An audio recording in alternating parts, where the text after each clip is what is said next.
Good morning students.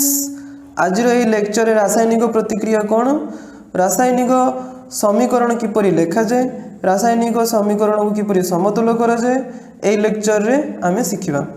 मु सुयश सेनापति आरिजना coaching centre को स्वागत करुछि।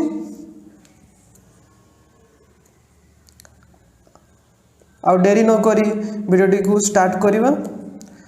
आम चतुर्पार्श्व विभिन्न प्रकार परिवर्तन होता है। परिवर्तन दुई प्रकार, भौतिक परिवर्तन एवं रासायनिक परिवर्तन। भौतिक परिवर्तन रे पदार्थर केवल आकार एवं अवस्था परिवर्तन होता है। एते नूतन पदार्थ सृष्टि होई न थे। किछि उदाहरण नहीं आमे बुझिबा। बरफ खंड को किछि समय खोला रखिदेले ताहा तरली जाइए। एते कौन नूतन पदार्थ सृष्टि होई नहीं। सेपरी कागज खंड को काटिदेले छोट छोट कागज खंड रे परिणत होता है। एते केवल तार आकार रे परिवर्तन होइछि किंतु किछि नूतन पदार्थ सृष्टि होई नहीं। जल को गरम करिले किछि समय पर ताहा बाष्प रे परिणत होता है। एते तार अवस्था रे परिवर्तन होइछि किंतु किछि नूतन पदार्थ सृष्टि होई नहीं। एबे देखिए रासायनिक परिवर्तन कौन। रासायनिक परिवर्तन रे पदार्थर रंग, तापमात्रा एवं अवस्था रे परिवर्तन होता है। एते नूतन पदार्थ सृष्टि होता है। क्षीर दही रे परिणत हेले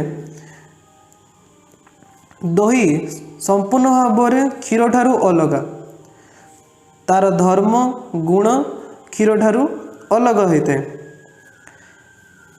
सेहीपरि काठखंड को जलैले ता पाउंस सह कार्बन डाइऑक्साइड एवं किछि ताप सृष्टि होता है। एथिरे पाउंस नूतन पदार्थ सृष्टि होता है। सेहीपरि लुहा को किछि समय किछि दिन खोलारे रखिदेले ताहा जल एवं ऑक्सीजन सहित प्रतिक्रिया करी नूतन पदार्थ सृष्टि होता है। ताहा होछि कलंकी। बादामी रंगर होता है, तेणु एठारे नूतन पदार्थ सृष्टि हैला। तेणु एहीपरि भाव में आमे भौतिक परिवर्तन एवं रासायनिक परिवर्तन को बुझी परिबा। रासायनिक प्रतिक्रिया होछि जो प्रतिक्रिया रे भाग नेउथुवा पदार्थ गुड़िकरे अणु अणु मध्य थिबा बंध भांगी भिन्न धर्म विशिष्ट नूतन पदार्थ सृष्टि हुए, ताहाको रासायनिक प्रतिक्रिया आमे कहिथो। रासायनिक प्रतिक्रिया रो गोटे उदाहरण नहीं आमे बुझी परिबा। मैग्नीशियम को ऑक्सीजन उपस्थिति रे जलाइले मैग्नीशियम ऑक्साइड मिलता है। यह धला वर्णर होता है। मैग्नीशियम योज्यता है +2, ऑक्सीजन योज्यता है -2। तेणु मैग्नीशियम एवं ऑक्सीजन परस्पर मध्य बंध सृष्टि करी नूतन धर्म विशिष्ट मैग्नीशियम ऑक्साइड सृष्टि है। मैग्नीशियम ऑक्साइड एक क्षारक। केउ सब परिवर्तन देखि आमे कहि परिबा रासायनिक प्रतिक्रिया घटी। गैस रो उत्पत्ति हेउथिले, अवक्षेपण रो सृष्टि हेउथिले। अवक्षेपण रो अर्थ हेउची अद्रवणीय। रंग रे परिवर्तन घटुथिले, तापमात्रा रे परिवर्तन घटुथिले, अवस्था रे परिवर्तन घटुथिले। वर्तमान किछि रासायनिक प्रतिक्रिया रो उदाहरण देखिबा। गोटे परीक्षा नली निया जाइछि। परीक्षा नली रे लघु सल्फ्यूरिक एसिड रो जलीय द्रवण निया जाइछि एवं सेतिरे जिंक दाना पका गला। जिंक दाना पकाइबा फल रे रासायनिक प्रतिक्रिया घटी जिंक सल्फाइड एवं हाइड्रोजन गैस निर्गत हेउछि। एटारे हाइड्रोजन गैस निर्गत हेउछि बोली तुमे चिनिबो किपरि। जोठी गैस निर्गमन हेउथुबो सही स्थान को गोटे जलंता दियासिली काठी को नहीं गले ताहा पॉप शब्द करी लिभिजिवो। एथिरु आमे जानि परिबा एही रासायनिक प्रतिक्रिया रे हाइड्रोजन गैस उत्पन्न होइछि। गोटे परीक्षा नली रे समित चून नि जाऊ परीक्षा नली रे कार्बन डाइऑक्साइड गैस प्रवेश करा जाऊ रासायनिक प्रतिक्रिया फल धला वर्णर कैल्शियम कार्बोनेट सृष्टि हेबो ता सहित जल सृष्टि हेबो।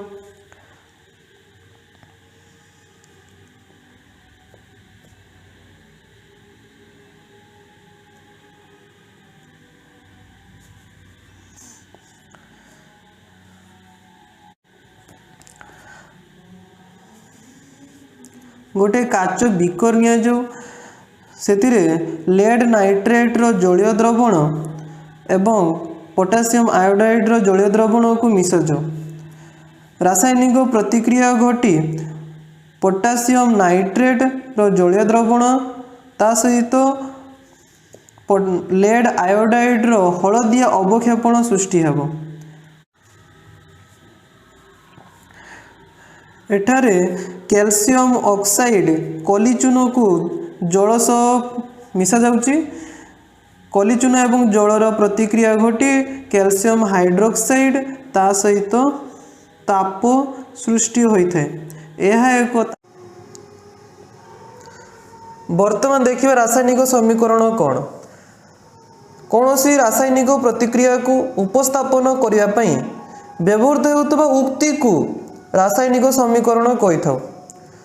गोटे रासायनिक प्रतिक्रिया नहीं आमे बुझीपर कलिचून को जल सह प्रतिक्रिया कले कैल्शियम हाइड्रोक्साइड समित चून आमको मिलता है। यही रासायनिक प्रतिक्रिया को शब्द माध्यम उपस्थापन करने को शब्द समीकरण कही था। गोटे उदाहरण निम्न रे दि जाइछि यह को संकेत माध्यम दर्शाइले एपरि हेबो। एबे देखिए रासायनिक समीकरण किछि नियम प्रतिकारक को सर्वदा समीकरण बाम पार्श्व लिखा जाए एवं उत्पादक को समीकरण डाहाण पार्श्व लिखा जाए। प्रतिक्रिया रे एकाधिक प्रतिकारक एवं उत्पादक थिले ताको युक्त चिन्ह दिया जाए एवं रासायनिक समीकरण दिग तीर चिन्ह द्वारा दर्शाई थाए।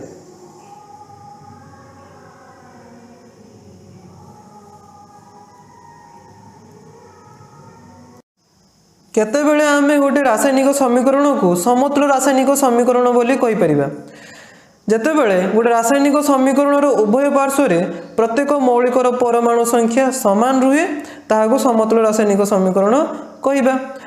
गोटे उदाहरण द्वारा आमे बुझी परिबा यह गोटे रासायनिक समीकरण बाम पार्श्व कार्बन रो संख्या गोटिए डाहाण पार्श्व मध्य गोटिए रही ऑक्सीजन रो संख्या मध्य दुईटी बाम कोड़े डाहाण कोड़े मध्य दुईटी ऑक्सीजन रही। एहीपरि भाव में आमे एही समीकरण को समतुल रासायनिक समीकरण कहि परिबा। तेबे गोटे रासायनिक समीकरण समतुल हेबा काहेकि आवश्यक यार कारण हेउची वस्तुत्व संरक्षण नियम। आमे नवम श्रेणी रे पढ़िथिले जे कौनसी प्रतिक्रिया रे वस्तुत्वर सृष्टि नहीं किंबा विनाश घटे नहीं तेणु प्रतिकारकर वस्तुत्व उत्पादर वस्तुत्व सह समान हेबा आवश्यक। तेणु गोटे रासायनिक समीकरण समतुल हेले यह ठीक बोली आमे भाबी परिबा। गोटे रासायनिक समीकरण समतुल होई नथिले यह भूल होता है। गोटे रासायनिक समीकरण को किपरि समतुल करा जाई परिबो तार प्रणाली आसु शिखिबा। एही प्रणाली जरिए समस्त प्रकार रासायनिक समीकरण को आमे समतुल कर परिबा। प्रथमे धातु को समतुल करा जाए धातु समतुल हो गले अधातु को समतुल करा जाए अधातु समतुल हो सारिबा परे पुनर्बार धातु को देखा जाए समतुल होइछि कि नहीं। धातु अधातु समतुल हो सारिबा परे ऑक्सीजन को समतुल करा जाए ऑक्सीजन समतुल हो सारिबा परे पुनर्बार देखा जाए धातु समतुल होइछि कि नहीं। जदि धातु समतुल हो जाइछि पुनर्बार अधातु को देखा जाए समतुल होइछि कि नहीं। एहीपरि भाव में कौन नुआ परिवर्तन कले पुनर्बार प्रथम देखी आसा जाए सबू समतुल होइछि कि नहीं। शेष में हाइड्रोजन को समतुल करा जाए। वर्तमान गोटे रासायनिक समीकरण को समतुल करिबा। एही रासायनिक समीकरण रे धातु होछि कैल्शियम। कैल्शियम को प्रथमे समतुल करा जिवो बाम पार्श्व अच्छी कैल्शियम गोटे डाहाण पार्श्व अच्छी गोटे तेणु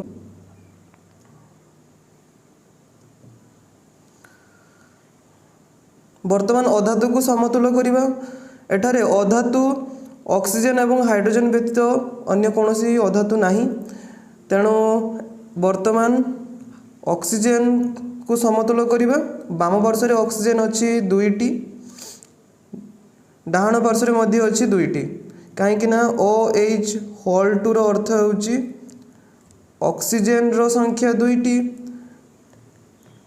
एवं हाइड्रोजन रो भी संख्या दुईटी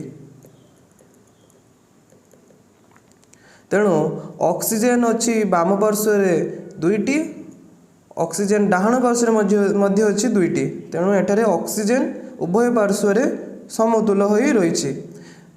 वर्तमान हाइड्रोजन को समतुल करवा हाइड्रोजन बाम पार्श्व अच्छी दुईटी डाहाण पार्श्व अच्छी दुईटी तेणु एठारे हाइड्रोजन मध्य समतुल एथरे आमे देखिले जे एई रासायनिक समीकरण रे बाम पार्श्व एवं डाहाण पार्श्व समस्त मौलिक समतुल हो रही। यह गोटे समतुल रासायनिक समीकरण। वर्तमान अन्य गोटे रासायनिक समीकरण नहीं ताहाको समतुल करिबा। अन्य गोटे एग्जांपल लेबा मैग्नीशियम प्लस ऑक्सीजन सृष्टि एवं मैग्नीशियम ऑक्साइड। यही रासायनिक समीकरण रे मैग्नीशियम हेउची धातु। प्रथमे मैग्नीशियम को समतुल करिबा बाम पार्श्व मैग्नीशियम अच्छी गोटे डाहाण पार्श्व मध्य गोटे तेणु मैग्नीशियम समतुल होइछि। ऑक्सीजन बाम पार्श्व अच्छी दुईटी डाहाण पार्श्व अच्छी गोटे एटारे ऑक्सीजन असमतुल हो रही तेणु ऑक्सीजन को समतुल करने हेले उत्पादक दुई गुणन करने पड़ो। दुई गुणन कले मैग्नीशियम संख्या 2 हो गला किंतु बाम पार्श्व मैग्नीशियम रो संख्या थिला गोटे तेणु या समतुल करने हेले बाम पार्श्व मैग्नीशियम रे 2 गुणन करने पड़ो। वर्तमान यही समीकरण समतुल हो गला किपरि मैग्नीशियम रो संख्या हो गला दुईटी बाम पार्श्व डाहाण पार्श्व मध्य मैग्नीशियम रो संख्या हो गला दुईटी ऑक्सीजन रो संख्या बाम पार्श्व दुईटी सेहीपरि डाहाण पार्श्व मध्य ऑक्सीजन रो संख्या दुईटी। एहीपरि भाबे विभिन्न प्रकार रासायनिक समीकरण को आमे समतुल करि परिबा।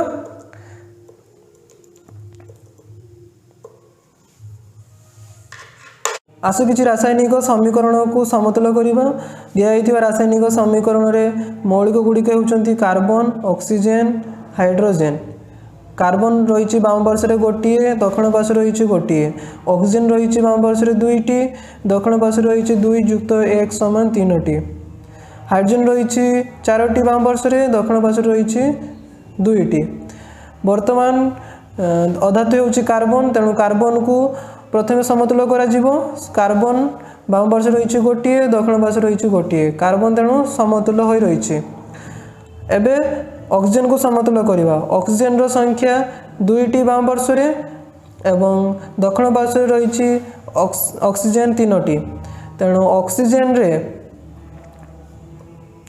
ऑक्सीजन बाम पार्श्व जो दुईटी रही से 2 को गुणन करी लिखिबा देले ऑक्सीजन हो 4टी एवं डाहाण पार्श्व जोटी गोटी ऑक्सीजन अच्छी से 2 गुणन करी लिखिबा फल ऑक्सीजन संख्या बाम पार्श्व एवं दक्षिण पार्श्व समान हो जिवो। किपरि हेबो टिके देखो CH4 युक्त ऑक्सीजन रे 2 गुणन करा जिवो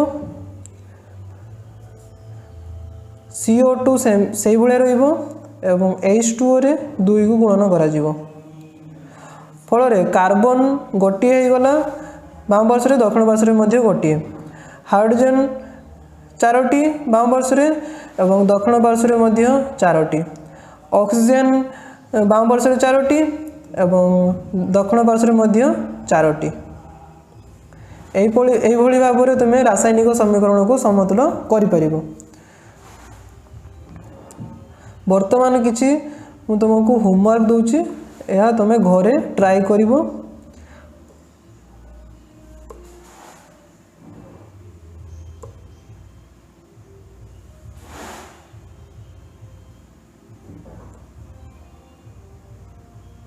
ବର୍ତ୍ତମାନ ଗୋଟେ ରାସାୟନିକ ସମୀକରଣକୁ ସମତୁଲ କରିବା। ଏହି ରାସାୟନିକ ସମୀକରଣରେ ଧାତୁ ହେଉଛି କ୍ୟାଲସିୟମ। କ୍ୟାଲସିୟମକୁ ପ୍ରଥମେ ସମତୁଲ କରାଯିବ। ବାମ ପାର୍ଶ୍ୱରେ ଅଛି କ୍ୟାଲସିୟମ ଗୋଟିଏ, ଡାହାଣ ପାର୍ଶ୍ୱରେ ମଧ୍ୟ ଅଛି ଗୋଟିଏ। ତେଣୁ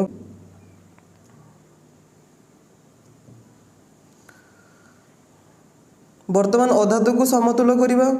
ଏଠାରେ ଅଧାତୁ ଅକ୍ସିଜେନ ଏବଂ ହାଇଡ୍ରୋଜେନ ବ୍ୟତୀତ ଅନ୍ୟ କୌଣସି ଅଧାତୁ ନାହିଁ। ତେଣୁ ବର୍ତ୍ତମାନ ଅକ୍ସିଜେନକୁ ସମତୁଲ କରିବା। ବାମ ପାର୍ଶ୍ୱରେ ଅକ୍ସିଜେନ ଅଛି 2ଟି, ଡାହାଣ ପାର୍ଶ୍ୱରେ ମଧ୍ୟ ଅଛି 2ଟି। କାହିଁକି ନା OH ହୋଲ୍ 2ର ଅର୍ଥ ହେଉଛି ଅକ୍ସିଜେନର ସଂଖ୍ୟା 2ଟି ଏବଂ ହାଇଡ୍ରୋଜେନର ବି ସଂଖ୍ୟା 2ଟି। ତେଣୁ ଅକ୍ସିଜେନ ଅଛି ବାମ ପାର୍ଶ୍ୱରେ 2ଟି, ଅକ୍ସିଜେନ ଡାହାଣ ପାର୍ଶ୍ୱରେ ମଧ୍ୟ ଅଛି 2ଟି। ତେଣୁ ଏଠାରେ ଅକ୍ସିଜେନ ଉଭୟ ପାର୍ଶ୍ୱରେ ସମତୁଲ ହୋଇ ରହିଛି। ବର୍ତ୍ତମାନ ହାଇଡ୍ରୋଜେନକୁ ସମତୁଲ କରିବା। ହାଇଡ୍ରୋଜେନ ବାମ ପାର୍ଶ୍ୱରେ ଅଛି 2ଟି, ଡାହାଣ ପାର୍ଶ୍ୱରେ ମଧ୍ୟ ଅଛି 2ଟି। ତେଣୁ ଏଠାରେ ହାଇଡ୍ରୋଜେନ ମଧ୍ୟ ସମତୁଲ। ଏଥିରେ ଆମେ ଦେଖିଲେ ଯେ ଏହି ରାସାୟନିକ ସମୀକରଣରେ ବାମ ପାର୍ଶ୍ୱ ଏବଂ ଡାହାଣ ପାର୍ଶ୍ୱରେ ସମସ୍ତ ମୌଳିକ ସମତୁଲ ହୋଇ ରହିଛନ୍ତି। ଏହା ଗୋଟିଏ ସମତୁଲ ରାସାୟନିକ ସମୀକରଣ। ବର୍ତ୍ତମାନ ଅନ୍ୟ ଗୋଟିଏ ରାସାୟନିକ ସମୀକରଣ ନେଇ ତାହାକୁ ସମତୁଲ କରିବା।